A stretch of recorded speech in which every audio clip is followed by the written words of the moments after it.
नमस्कार मेरे प्यारे YouTube के साथियों, मैं हूं मिस्टर एक्स और मैं आपको सुनाने वाला हूं अब तक की सबसे डेंजरस हॉरर कहानियां।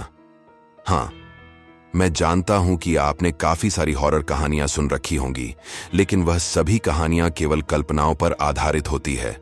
और मैं जो कहानी आपको सुनाऊंगा वो रियल अनुभव के आधार पर सुनाऊंगा। चूंकि मैंने अपने बारे में आपको पहले ही बता दिया है कि मैं गांव में रहने वाला इंसान हूं, और मैं जो आपको कहानी सुनाने वाला हूं वो मैंने गांव के बड़े बुजुर्गों से सुन रखी है। बड़े बुजुर्ग अपने साथ घटी हुई रियल कहानियों को सुनाते हैं और उन्हीं कहानियों को मैं आपके साथ कहानी के रूप में शेयर करता हूं। साथियों, जो आज की कहानी मैं आपको सुनाने वाला हूं वो मेरे गांव के एक काका जी के साथ घटी हुई रियल घटना है। तो सबसे पहले मैं आपको अपने काका जी के बारे में एक छोटी सी जानकारी दे देता हूं।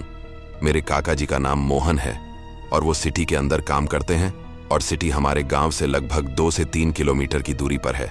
सिटी के अंदर उनकी एक दुकान है डेयरी प्रोडक्ट्स की, जिस पर वह दूध, दही, छाछ का कारोबार किया करते हैं। और एक दिन काम से रिलेटेड ही उनके साथ ऐसी घटना घटी थी जिसने उनके होश उड़ा दिए थे, और वही घटना उन्होंने लगभग आज से 6 महीने पहले मेरे साथ शेयर की है। तो उसी घटना को मैं आज मैं आपके साथ शेयर करने वाला हूं, लेकिन आगे बढ़ने से पहले आपसे एक छोटी सी रिक्वेस्ट है। मैं जानता हूं कि आप पहली बार मेरे इस चैनल पर स्टोरी सुनने के लिए आए हैं, और यकीन मानिए मैं आपको रियल कहानियां सुनाऊंगा, लेकिन आपको भी मेरा एक छोटा सा काम करना होगा।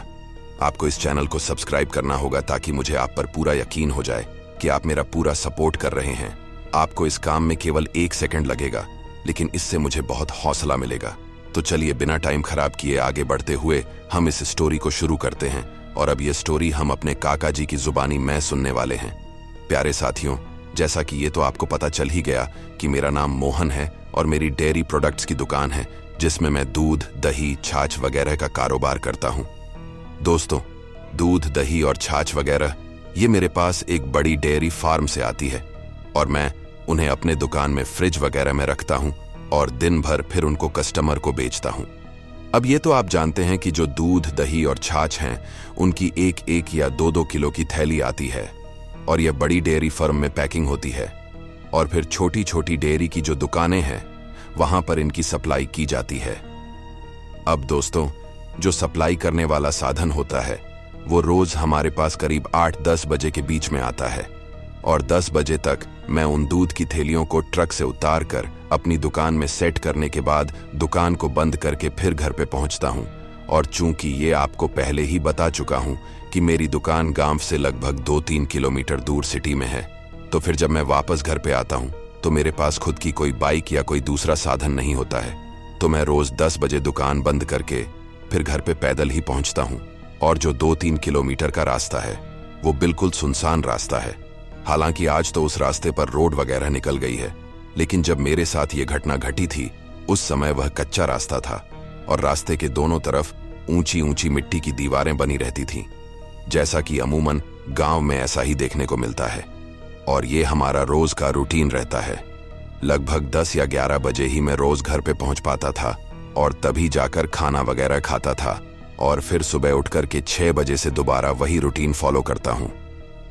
साथियों, वो कहते हैं ना कि जब इंसान की किस्मत खराब होती है तो उस दिन वो जितनी चाहे कोशिश कर लें, अपने साथ होने वाली घटना को नहीं टाल सकता। तो कुछ ऐसी ही घटना उस रोज मेरे साथ घटित होने वाली थी। दरअसल वाकया कुछ यूं हुआ कि शाम को उस डेयरी की गाड़ी वाले का फोन आया, और उसने कहा कि भैया आज शाम को मैं 8-9 बजे तक आपके पास नहीं पहुंच पाऊंगा, क्योंकि आज मेरी गाड़ी में कुछ प्रॉब्लम है, तो उसको सही करवाने के बाद ही मैं आपकी दुकान में दूध की थैली पहुंचा पाऊंगा। तो आप 10-11 बजे तक मेरा वेट मत कीजिए। जैसे ही मैं आपकी सिटी में पहुंच जाऊंगा तो आपकी दुकान पर पहुंचने के बाद मैं आपको कॉल कर दूंगा, और तब आप घर से उन दूध की थैलियों को उतारने के लिए आ जाना। तो मैंने कहा ठीक है भाई, जब आप आ जाओ तो मुझे फोन कर देना, मैं पहुंच जाऊंगा। तो मैंने शाम को जल्दी जल्दी अपनी दुकान का पूरा काम निपटाया ताकि आज जल्दी घर पर पहुंच सकूं। रात को करीब 9 बजे तक मैंने अपने दुकान का पूरा काम निपटा दिया और दुकान को बंद करके घर के लिए निकल गया। अब शाम को 9 बजे सुनसान रास्ते में कोई प्रॉब्लम नहीं होती, क्योंकि उस समय बाकी के जो गांव के लोग हैं वो भी सिटी से काम करके अपने घर की ओर रवाना हो रहे होते हैं, तो रास्ता पूरा भरा भरा होता है। रात को करीब 9:30 बजे तक मैं अपने घर पर पहुंच गया, खाना वगैरह खाया और अपनी पत्नी को कहा कि मुझे आज रात को दूध उतारने के लिए वापस दुकान जाना पड़ेगा क्योंकि आज शाम को गाड़ी नहीं आई है। तो मेरी पत्नी ने कहा, ठीक है, आप फोन को पास ही रख लो। अगर आप नींद से नहीं उठते हैं तो फोन की घंटी से शायद मैं उठ जाऊं और आपको उठा दूंगी। और उसके बाद हम दोनों सो गए। रात को मैं गहरी नींद में था और अचानक से फोन की घंटी बजती है। मैं हड़बड़ाकर उठता हूं, लेकिन अचानक याद आता है कि भाई गाड़ी वाले का फोन होगा, वो दुकान पर पहुंच गया होगा। और जैसे ही मैंने फोन उठाया तो वो गाड़ी वाला ही था। उसने कहा कि भैया, हम आपकी दुकान पर 10 मिनट में पहुंचने वाला हूं, आप अपने घर से निकल जाओ, आप भी 15 मिनट में पहुंच जाओगे। मैंने कहा, ठीक है, तुम दुकान पर पहुंचो, मैं भी पहुंचने वाला हूं। मैंने दीवार पर सामने टंगी घड़ी में टाइम देखा तो करीब रात के 1 बज रहे थे। मैंने अपनी पत्नी को उठाया और कहा कि गाड़ी वाले का फोन आ गया है और मैं दूध उतारने के लिए जा रहा हूं। तो वो मेरे लिए पानी ले आई। मैंने पानी से अपना हाथ मुंह धोया और जैसा कि मैंने आपको बताया, मेरे पास कोई साधन तो था नहीं, तो मैं पैदल ही उस 2-3 किलोमीटर के रास्ते को पार करने के लिए घर से निकल पड़ा। हालांकि इससे पहले भी मैं रात को 12 बजे तक अपनी दुकान से उस सुनसान रास्ते से होकर गुजरा हूं, लेकिन कभी भी मुझे डर महसूस नहीं हुआ और न ही दिमाग में डर को लेकर कोई सिचुएशन थी। दोस्त, मैं अपने घर से करीब 1 किलोमीटर पैदल चल करके आ चुका था और अब बाकी का लगभग 1-1.25 किलोमीटर का रास्ता और बाकी था और रात को मेरी घड़ी में टाइम हो रहा था लगभग 1:15। इस रास्ते में मेरी दुकान से लगभग आधा किलोमीटर पहले एक पीपल का बड़ा सा पेड़ आता है और उस पीपल के पेड़ से जस्ट पहले 2-4 हवेली भी आती है। लेकिन क्योंकि रात का वक्त था तो सबकी हवेलियां बंद थीं और सब अपने घरों में सो रहे थे। और मैं आपको बता दूं कि वो समय था फरवरी का महीना, यानी सर्दियों का समय था। तो सवाल ही पैदा नहीं होता कि सर्दियों के अंदर कोई आदमी बाहर घूम रहा होगा। अब जो 3-4 हवेली थी वो बिल्कुल उस रास्ते में ही पड़ती थी और उन हवेलियों के सामने और उस रास्ते के बीच में एक बड़ा सा कीकर का पेड़ भी था जिसकी डालियां सूखी हुई थीं और हरियाली बहुत कम बची हुई थी। साथियों में उस कीकर के पेड़ से 100 मीटर पहले था। तो मुझे जोर जोर से कुछ काटने की आवाजें आने लगीं, जैसे तो कोई उस कीकर के पेड़ पर बैठा हो और कुल्हाड़ी से उसकी डालियों को काट रहा हो। मैंने सोचा कि यार, इतनी रात को कौन इसकी डालियां काट रहा है, क्योंकि मेरे दिमाग में ऐसा कोई डर था ही नहीं कि कोई दूसरा बवाल यहां पर हो सकता है। अब चूंकि उन हवेली के लोग मेरे को अच्छी तरह जानते थे, लेकिन रात के समय वो मकान बंद थे, तो मैंने सोचा कि कल सुबह उनको पूछ लेंगे कि भाई, रात को तुम जोर जोर से उस सूखे पेड़ की डालियों को क्यों काट रहे थे। मैं अपनी आंखों के सामने ये भी देखता हूं कि वो सूखी डालियां कट कट करके नीचे गिरती जा रही थी। लेकिन दोस्तों, उसके बाद जैसे ही मैं उस कीकर के पेड़ के और पास में पहुंचता हूं तो अचानक मुझे मेरे पीछे से कुछ सनसनाहट की आवाजें आने लगीं, जैसे कोई पैरों में पायल बोल रही हो। अब ऐसी चीजों का अनुभव तो मुझे पहले से नहीं था, लेकिन मैंने ऐसी कई बातें अपने गांव के लोगों से सुन रखी थी, तो मैं समझ गया कि आज जरूर कुछ न कुछ बवाल मेरे पीछे लग चुका है। और मुझे कई बड़े बुजुर्गों ने यह बताया भी था कि जब ऐसी कोई सिचुएशन हो तो पीछे मुड़कर बिल्कुल भी नहीं देखना चाहिए। चाहे पीछे से कैसी ही आवाजें आईं, आपको केवल आगे मुंह करके ही चलना चाहिए। तो जैसे ही मुझे वो पीछे से पायल की आवाजें आने लगी तो मैं चुपचाप सामने की तरफ देखता रहा और तेजी से अपने पैरों को आगे बढ़ाता हुआ दुकान की ओर चलने लगा। लेकिन जैसे मैं अपने पैरों को आगे बढ़ाता जा रहा था, वह पायल की आवाज भी उतनी ही तेज होती जा रही थी और अब वह पायल की आवाजें धीरे धीरे एक लड़की की आवाज में बदल रही थी और वो लड़की पीछे से धीरे धीरे बोल रही थी, रुक जा रुक जा रुक जा। लेकिन मैं उन सभी बातों को अनसुना करते हुए केवल सामने की ओर ध्यान लगाते हुए अपनी पूरी तेज गति के साथ आगे की ओर बढ़ता जा रहा था। दोस्तों, उस समय मेरी ऐसी हालत हो गई थी जिसे मैं आपके सामने शब्दों में बयां भी नहीं कर पाऊंगा। मेरे पूरे शरीर की एनर्जी न जाने अचानक से कहां गायब हो गई थी। मेरे शरीर की धड़कनें मुझे पता भी नहीं है कि 1 मिनट में कितनी बार धड़क रही थी। मेरा पूरा शरीर, मेरा पूरा लिबास पसीने में भीग चुका था। ऐसा लग रहा था जैसे तो मैं तालाब में डुबकी लगाकर बाहर निकला हूं और मैं अपने पैरों को अपनी पूरी शक्ति के साथ उठाने की कोशिश कर रहा था, लेकिन न जाने कौन सी ताकत मेरे पैरों को आगे बढ़ने से रोक रही थी। और जैसे ही मैं अपनी पूरी ताकत से आगे बढ़ने की कोशिश कर रहा था, पीछे से उस लड़की की आवाज उतनी ही तेज होती जा रही थी। वो लड़की की आवाज जोर जोर से चिल्लाए जा रही थी कि आज तो मेरे हाथ से निकल गया, कि आज तो मेरे हाथ से निकल गया। और यह आवाज तेज होती जा रही थी। उस समय मेरे दिमाग में कोई सोच विचार नहीं आ रहे थे। एक तरह से मैं बर्फ में जम चुका था और मेरे पैर अपने आप यूं ही आगे बढ़े जा रहे थे। मेरे पैर चल तो रहे थे, लेकिन मेरी शरीर को यह लग रहा था कि बस सब कुछ थम सा गया है, सब कुछ रुक सा गया है। वो कुछ पल की दूरी मेरे लिए कई घंटों की दूरी बन चुकी थी। केवल 100 मीटर का वो रास्ता मेरे लिए ऐसा लग रहा था कि मैं सुबह से शाम तक ये फासला ही तय कर रहा हूं और अब तक मुझसे ये दूरी तय नहीं हो रही है। दोस्तों, क्योंकि मुझे अपने बड़े बुजुर्गों की बातें याद थीं तो मैंने पीछे मुड़कर बिल्कुल भी नहीं देखा और उस 100-200 मीटर की दूरी को तय करने के बाद अचानक से वह सभी आवाजें बंद हो जाती हैं। उसके बाद केवल एक आखिरी आवाज आती है और ये जोर से चीखने की आवाज आती है, जैसे तो वो पूरे गांव को सुन जाए और उस आवाज में उस लड़की की एक दर्दनाक चीख छुपी हुई होती है। मेरे कानों में उस लड़की की जोर से आवाज गूंजती है कि आज तो मेरे हाथों से एक और निकल गया है। साथियों, इसका मतलब हुआ कि अगर मैं पीछे मुड़कर देख लेता तो शायद मुझे भी नहीं पता कि मेरे साथ क्या होता। मैं मर जाता या बेहोश हो जाता, या शायद मुझे वो हमेशा हमेशा के लिए गायब करती थी। इसका मुझे कोई अंदाजा नहीं है, लेकिन उसकी जो चीख थी जिसमें उसने कहा था कि आज तो मेरे हाथ से निकल गया, यानी वो मुझे अपने कब्जे में नहीं कर पाई। शायद कुछ तो कारण रहा होगा, तभी वो इतनी जोर से चीखी थीं। और आगे लगभग 500 मीटर का रास्ता तय करने के बाद मैं सिटी में दाखिल हो जाता हूं और अपनी दुकान पर पहुंच जाता हूं। अब वहां पर वो दूध वाला पहले से ही मेरा इंतजार कर रहा होता है। उसने मेरे पूरे शरीर को भीगे हुए देखा तो वह हैरान रह गया। उसने कहा कि क्या हुआ तुम्हारे साथ? मैंने कहा कि भाई पूछो मत, जैसे तैसे मैं यहां पर जिंदा पहुंच गया हूं, वही मेरे लिए बड़ी बात है। तो उस समय मैंने ज्यादा बातें उसको नहीं बताई क्योंकि मैं ऐसी स्थिति में था भी नहीं।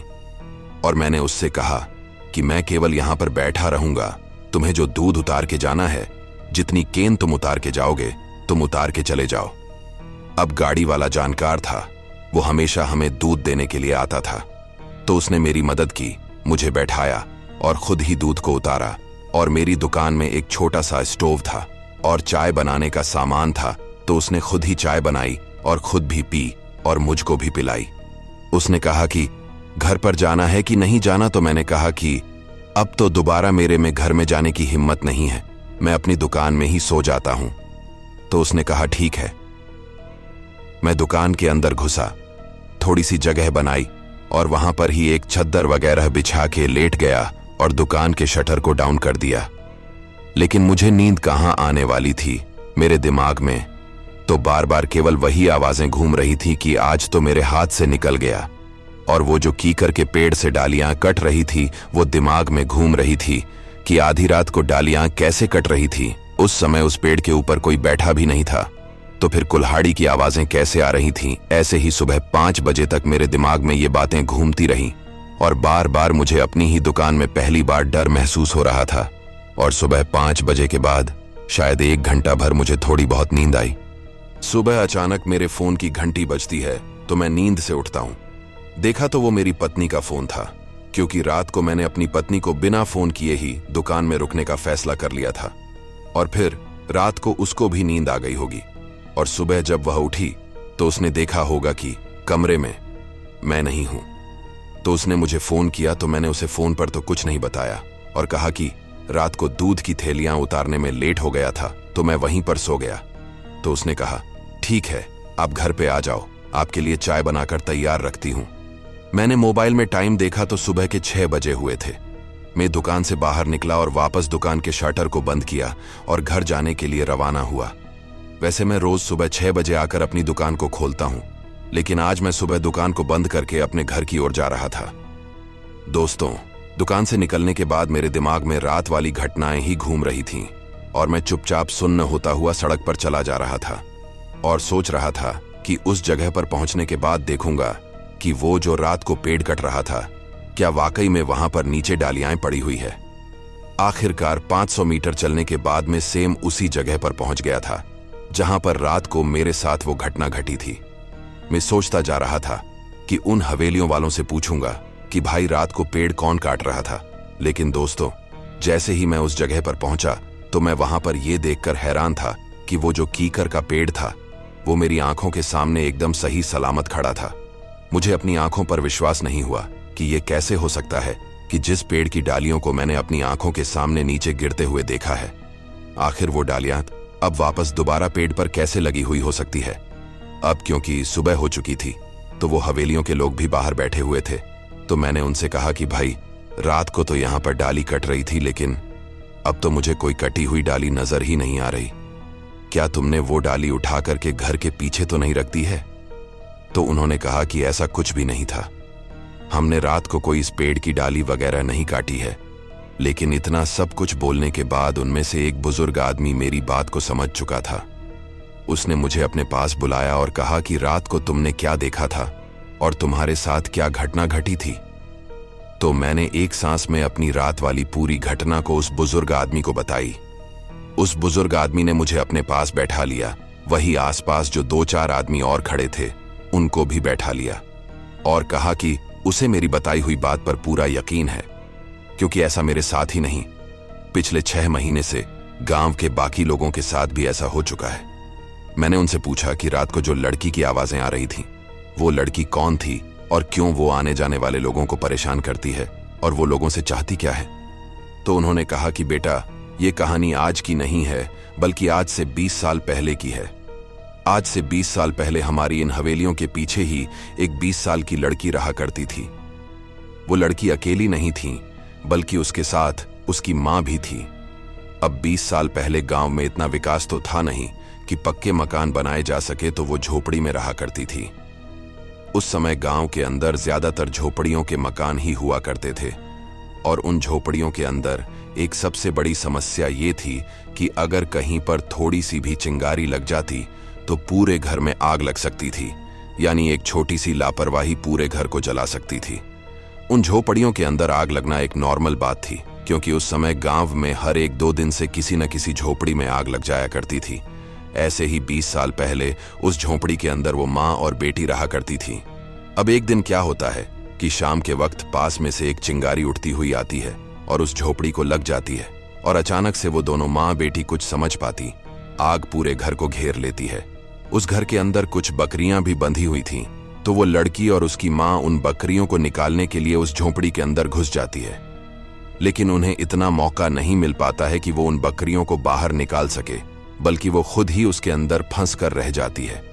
इतनी देर में आसपास के और गांव वाले इकट्ठा हो जाते हैं, लेकिन तब तक आग पूरे घर को घेर चुकी थी और लोग अपने हाथों से बाल्टियों में पानी डालकर उस झोंपड़ी पर फेंक रहे थे।